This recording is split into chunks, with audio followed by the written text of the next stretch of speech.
రాష్ట్ర వ్యాప్తంగా red book పాలన సాగిస్తా ఉన్నారు. రెడ్ బుక్ పాలనలో చంద్రబాబు నాయుడు ఆయన కొడుకు రాష్ట్రంలో రెడ్ బుక్ పాలన వాళ్ళు తెరిచి కక్ష సాధింపు చర్యలు వాళ్ళు చేస్తూ ఉంటే అక్కడి నుంచి మొదలైతే నియోజకవర్గ స్థాయిలో ఎమ్మెల్యేలు, మండల స్థాయిలో మండల నాయకులు, గ్రామ స్థాయిలో గ్రామ నాయకులు వీళ్ళందరూ కూడా రెడ్ బుక్లు వాళ్ళు తెరిచేసి వాళ్ళు ఊర్లలో ఆధిపత్యం కోసం ఏ రకంగా వ్యవస్థలను భ్రష్టుపట్టిస్తూ పోలీసులను నిస్తేదం చేస్తూ పోలీసుల సమక్షంలోనే ఏ రకంగా లా అండ్ ఆర్డర్ను నాశనం చేస్తా ఉన్న పరిస్థితి ఈ గ్రామంలో, ఈ సీతారాంపురం గ్రామంలో సుబ్బరాయుడన్న కుటుంబానికి జరిగిన అన్యాయం ఒక్కసారి గమనిస్తే ఇక్కడే కనిపిస్తుంది. ఇదే గ్రామంలో ఆధిపత్యం కోసం బూతుల్లో ఏజెంట్ల కింద కూర్చున్న వాళ్ళు, సుబ్బరాయుడన్న కుటుంబం బూతుల్లో ఏజెంట్ల కింద కూర్చున్నారని ఇదే గ్రామంలో అదే రోజు సుబ్బరాయుడన్న ఒక్క కుటుంబమే కాకుండా మిగిలిన 3 కుటుంబాలు కూడా బూతుల్లో ఏజెంట్ల కింద కూర్చున్నారని చెప్పి పెద్దిరెడ్డి కుటుంబం, నాగశేఖర్ వాళ్ళ ఫ్యామిలీ, పల్లం శేఖరు, పెద్దిరెడ్డి కుటుంబం సభ్యులు, వీళ్ళందరినీ కూడా ఈ గ్రామానికి సంబంధించిన ఇక్కడ నాయకుడు మన నారపురెడ్డి వీళ్ళందరినీ కూడా చంపాలి అని ఏకంగా ఎంత దారుణంగా ఈ గ్రామంలో జరిగిన రాజకీయాలు చూస్తే నిజంగా ఆశ్చర్యం అనిపిస్తుంది. అసలు ఈ గ్రామంలో, ఈ రాష్ట్రంలో లా అండ్ ఆర్డర్ ఉందా లేదా అన్నదానికి ఈ గ్రామంలో జరిగిన ఘటన ఒక ఉదాహరణగా కూడా చరిత్రలో ఎప్పుడు కూడా నిలిచిపోతుంది. ఈరోజు నిజంగా ఎంత ఆశ్చర్యంగా జరిగింది అనంటే ఈ గ్రామస్తులు బయట నుంచి వచ్చిన వాళ్ళు అందరినీ కూడా ఏకం చేసి దాదాపుగా 35-40 మంది ఒక చోట ఏకమై రాడ్లు పట్టుకొని తుపాకులు కూడా ఉన్నాయి, తుపాకులు కూడా చూపించారు. రాడ్లు పట్టుకొని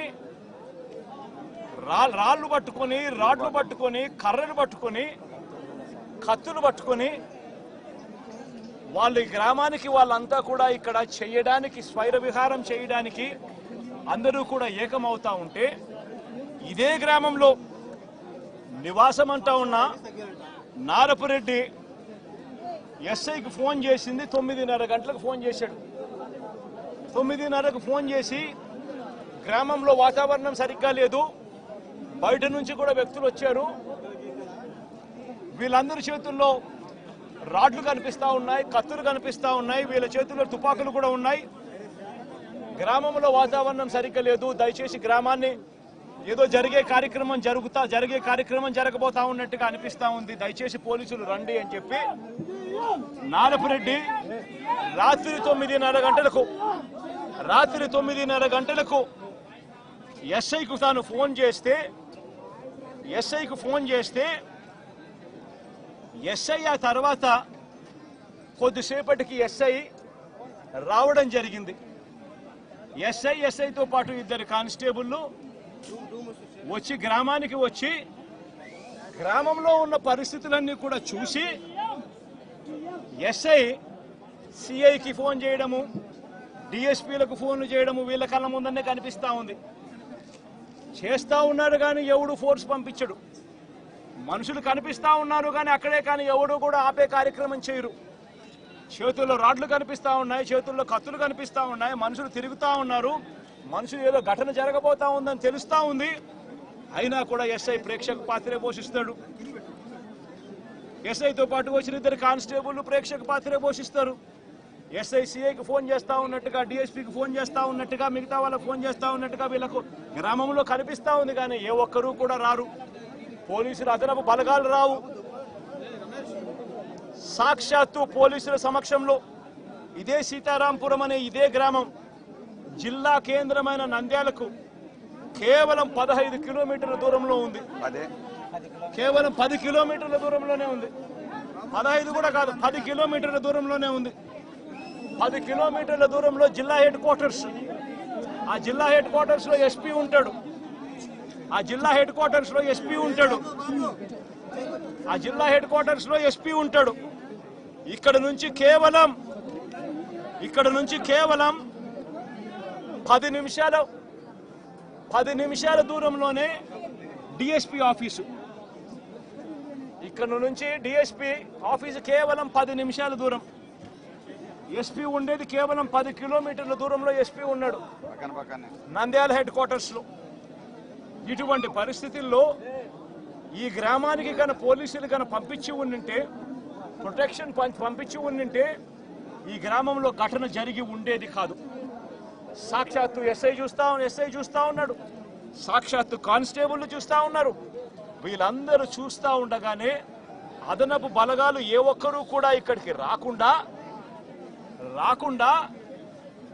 12:20 ఏకంగా స్వైర విహారం చేస్తూ ఏకంగా ఇదే స్పాట్లోనే ఈ గ్రామానికి సంబంధించిన అన్యాయమైన నాయకుడు, ఇక్కడ సంబంధించిన ఎమ్మెల్యేకి సంబంధించిన ప్రోద్బలం, ఇక్కడికి సంబంధించిన చంద్రబాబు నాయుడు గారు, లోకేష్ గారు, వాళ్ళిద్దరి అండదండలు, వీళ్ళందరి అండదండలతో పోలీసులు ఎవరూ కూడా పంపించకుండా, పోలీసులు ఎవరూ కూడా ఇక్కడికి రాకుండా సాక్షాత్తు ఎస్ఐ సమక్షంలో, సాక్షాత్తు ఇద్దరు కానిస్టేబుల్ సమక్షంలో స్వైర విహారం చేస్తూ ఏకంగా నరకడం జరిగారు. సుబ్బరాయుడిని హతమార్చారు, మిగతా ఇద్దరిని కొట్టారు, మిగతా 2 కుటుంబాలలో కొట్టారు. చివరికి సుబ్బరాయుడు భార్య పెద్దమ్మను నరికారు. ఇవన్నీ ఇక్కడే జరిగాయి, ఇదే గ్రామంలో జరిగాయి. కానీ ఎస్ఐ కానీ కానిస్టేబుల్ కానీ ఎవరు కూడా ఆపగలిగే పరిస్థితి కూడా లేదు. ఆపగలిగిన పరిస్థితి దేవుడెరుగు. అడిషనల్ ఫోర్స్ రాకపోవడం కదా దేవుడెరుగు.